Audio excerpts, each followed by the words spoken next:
Gymnopédie number 1 from Erik Satie. The Gymnopédie, these are really pieces for working on the sound. They are technically really not difficult, but we're going to explore some nice fingerings there to make it sound better, because the whole magic of the piece lies in the sound and not so much in any pianistic difficulties. So we're going to explore the sound, we're going to explore how to use the pedal, which is quite straightforward in the piece, and we will also discuss the character of the music.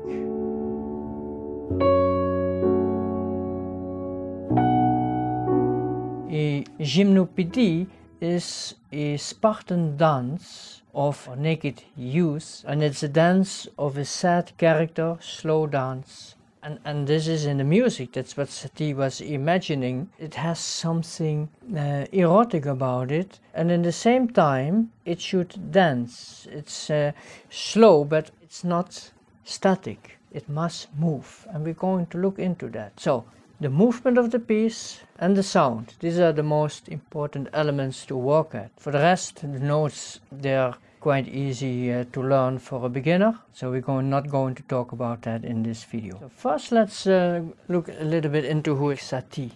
Satie was born in 1866. It's a few years later than Debussy. He was a contemporary of Debussy. They knew each other very well. Also Ravel knew Satie, and Satie knew Ravel. He was a little bit a awkward, strange man, a little bit a funny personality, and as a musician he more came about as a dilettante than as a professional. Satie studied at the Conservatoire for a while as a student of Decombe, who was a pupil of Chopin. But he got expelled, and Decombe called him the laziest student at the Conservatoire. Later he got readmitted at the Conservatoire and became a student of Matthias.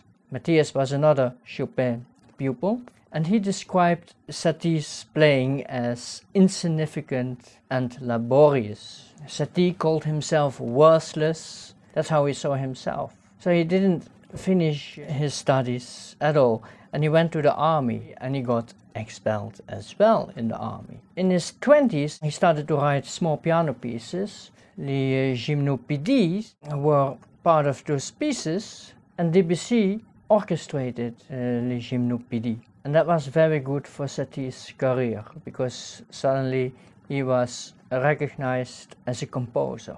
Later Ravel played some of his early works, which gave him another reputation. And the rest of the reputation he probably got from the funny names that he gave compositions.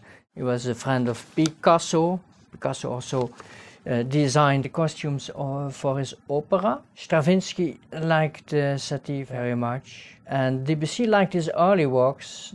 He found them promising, but later on he had some criticism on Satie's works. Satie really didn't appreciate that, and he broke the friendship with Debussy 1 year before Debussy died. And a year later, when Debussy died, he even didn't attend the funeral of Debussy, because he was still offended by Debussy's criticism. Completely unsure about himself, and every criticism he took very hard. He felt offended by that. I was reading this My Many Years from Arthur Rubinstein autobiography, and he writes about the first time he met Satie. It's funny, so I'd like to read it for you a little bit. It was a tea party with Diaghilev and Massen and Erik Satie, whom he met for the first time. He was a small man with little hair left, bearded, and with eyeglasses which sat unsafely on his nose. When he spoke, he would hold his hand in front of his mouth, apparently to cover some bad teeth. And I didn't know any of his music, but he was generally credited as a master who had shown the way to the six. His titre de gloire was the fact that Debussy took the trouble to orchestrate his Gymnopédie. His small pieces for the piano were better known for the witty titles and remarks in the scores than for the music itself. He would call a piece In the Shape of a Pear, or Crescendo if you believe me, si vous m'en croyez. where a sudden pianissimo followed a fortissimo, he would ask the pianist to hunch over the keyboard, le dos voûté. And on that occasion he struck me with full of vitality. Well, Rubinstein doesn't talk very highly of him, more like of a joking way. He didn't take him very seriously, and many pianists don't take Satie serious, so you will not find it in the concert program of many pianists. But nevertheless, I think the music is very worthwhile when we want to work a little bit on the sound of the piano. In this respect, we are going also to learn this first Gymnopédie. By the way, I have a link in the description for the score. In the score I write my fingerings, how I divide those chords in the two hands. I have my way to do that, so to enhance the best quality and control on the sound. So you can download it and you can follow me along a bit better. And if you're new to this channel, don't forget to subscribe, because I make weekly new videos with different pieces, but also about other subjects about piano technique, to help people like you learn the piano better and faster and more efficient. Hit that subscribe button and the bell so you will be notified for everything. Let's get to it.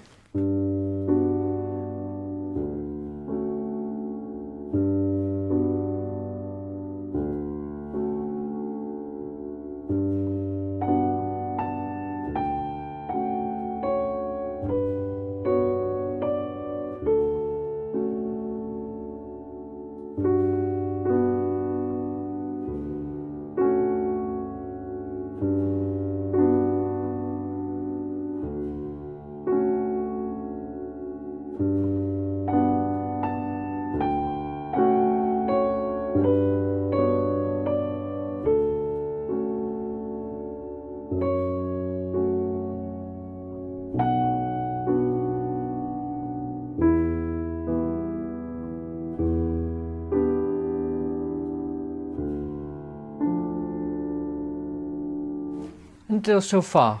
I think this should be the tempo, not slower than this. I wouldn't play it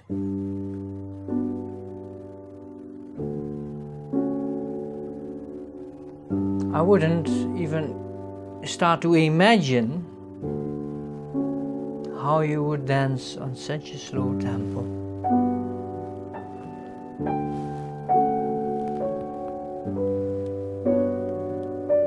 It's a bit too slow, I think, even for a slow dance. Lent et douloureux, that means slow and with a sadness in it, but still danceable. It's a dance. So I always one hand and left, right, and now I divide here.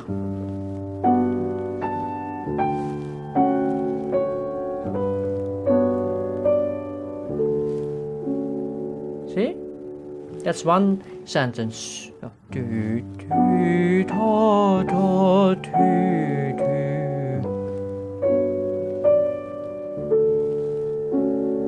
I would not play like many people do, like this.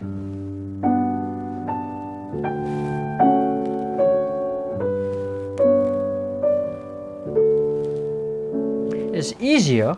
It's easier. That's true. It's a bit easier because you don't have to think much.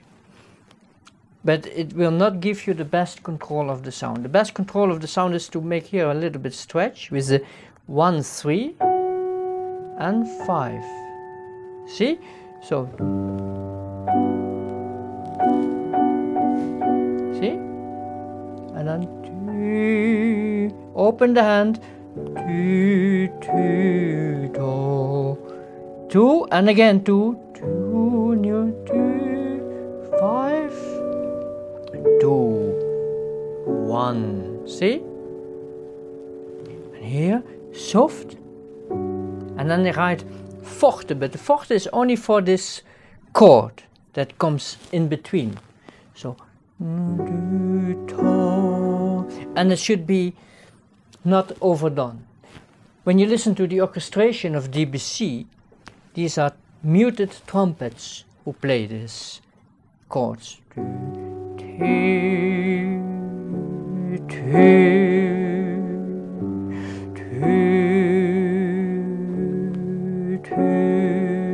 this F sharp, which is connected over 4 bars, this is revived every time when you play that chord on the second beat in each bar. So soft, and then a little bit into the key to get this little bit pressing sound, and not without any energy. So I would search really for the right sounds. This is a piece, if you work on it a little bit and work on the sound most of the time, you will learn something from it. So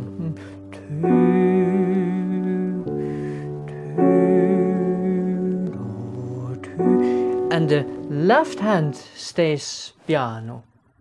The forte is not like this.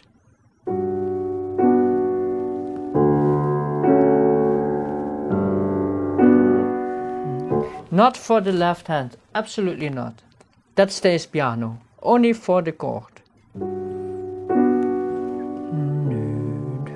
And pedal change every bar. See, and then pianissimo.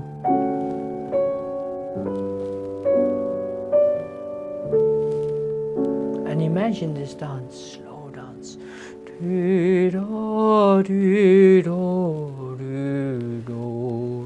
You have to imagine the dance to make it move. And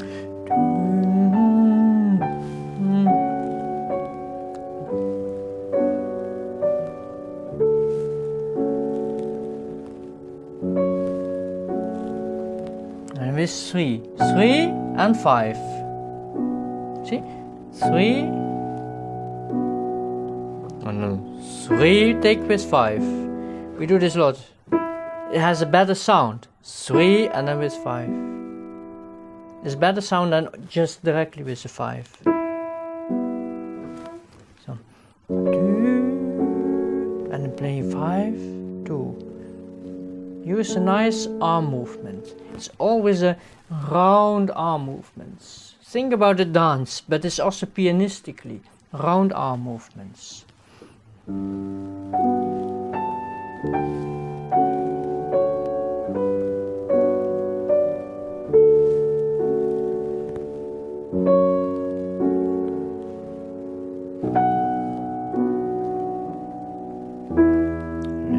Serious, and with a soft ending. Feel the chords, these beautiful chords, these beautiful colors in every chord. It's very nicely done. That's why Debussy orchestrated it, because it's interesting.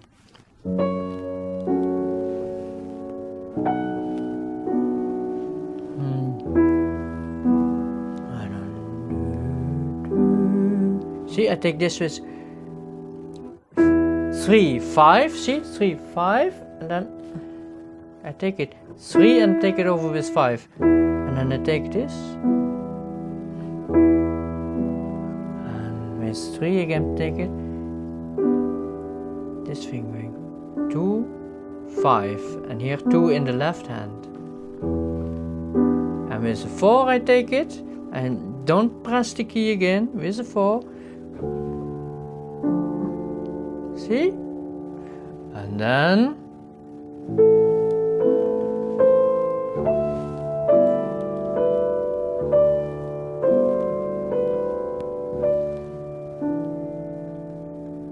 this goes a little bit more forward with a crescendo over 3 bars.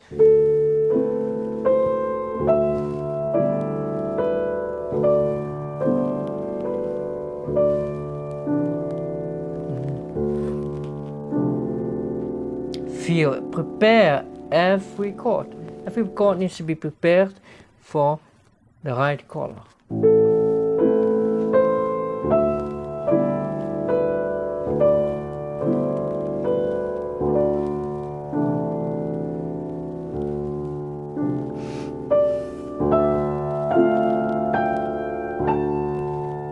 Here I take a finger and go over the 5 with the 4. So 2, 3, 4 with a 1 with the thumb on the F, 5, 4 over, let loose, 3, 4, 5.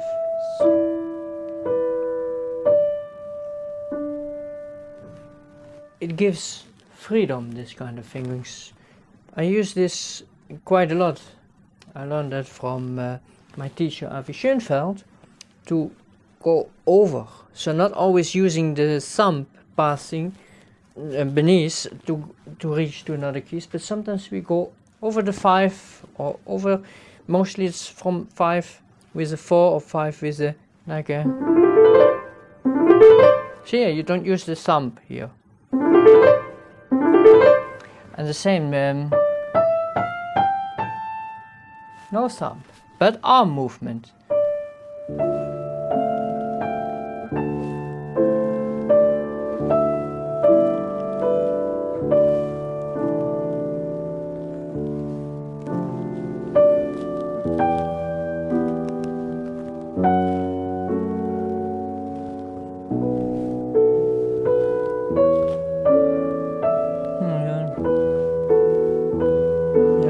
Search to the round arm movements. Every time round movements to get fluent from one to the other position. And synchronize the left and the right.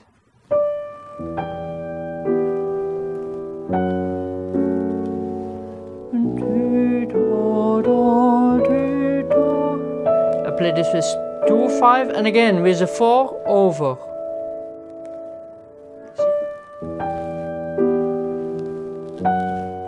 Crescendo, and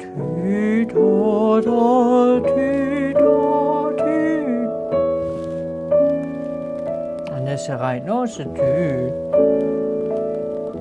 see?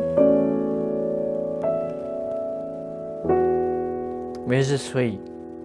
Here is the 3 to get this this nice round sound.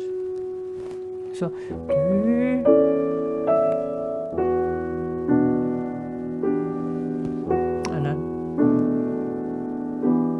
the 3 you keep here and you play while you hold the 3. See?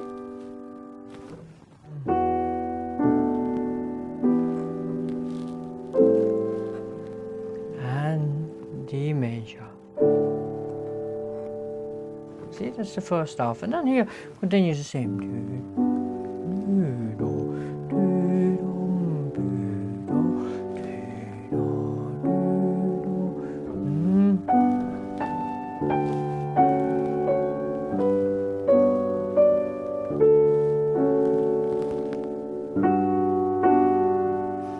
So this again, to get the nicest sound here, you play this with 2 fingers on each key. The D you play with 1, 2, and the F sharp you play with 3 and 4. And the same here. And again. In the score, when you download it, I will write it exactly. So. And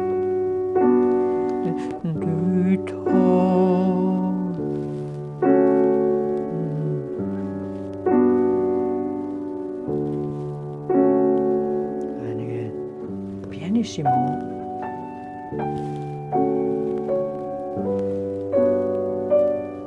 And continues like that.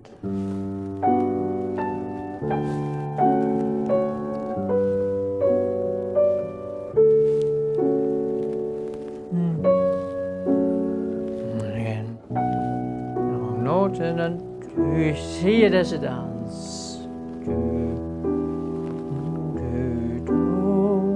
And play this with like that, see?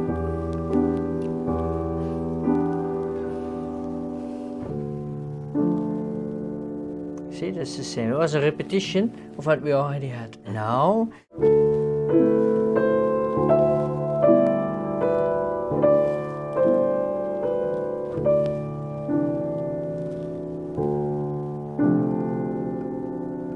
like in the beginning. And the pedal is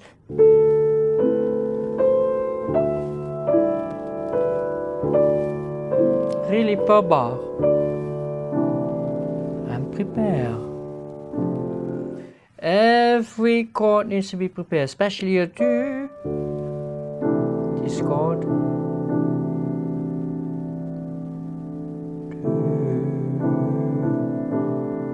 And this. See how nice?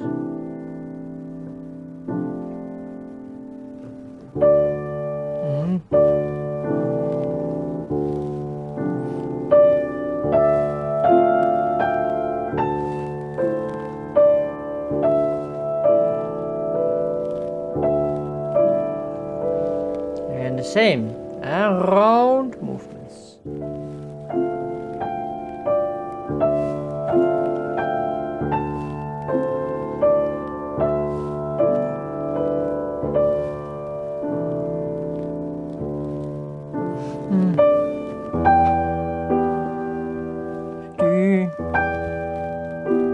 And everything open so that you can prepare. When you prepare, open. See? See?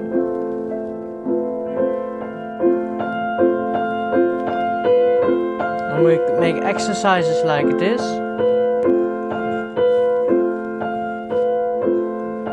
The pedal is per bar. It's very straightforward.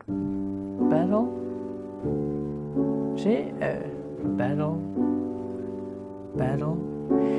Remember that you have that when you do the pedal, that you always play. So you can start with the open pedal, so you can have the pedal in. Also use the left pedal, by the way. It's a nicer sound. It changes the color of the piano. So use the left pedal also. It's not cheating, as some teachers say. That's just the biggest nonsense on the earth. When you say it's cheating to use the left pedal to play soft. No, because you can also use the left pedal when you play strong. It changes just the color of the piano. It's not easier to play soft with the left pedal, but you can create different kind of sound. So, pedal, pedal. First the note and pedal. So just right after the first beat, you let loose the pedal and press it back again. That's the principle of pedaling. Very straightforward. It's not yet Debussy, this.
That was the Gymnopédie from Satie. If you like this video, give me a thumbs up so that other people know that this is good content. They will watch it and have benefit from it too, and it will help my channel a little bit. If you're not subscribed yet, then hit the subscribe button and the bell so that you will not miss out of any of my new videos, because weekly I post new videos to help people like you learning the piano better and more efficient and getting more enjoyment with the piano. Here's the video I will recommend you to watch right now, and I see you next time.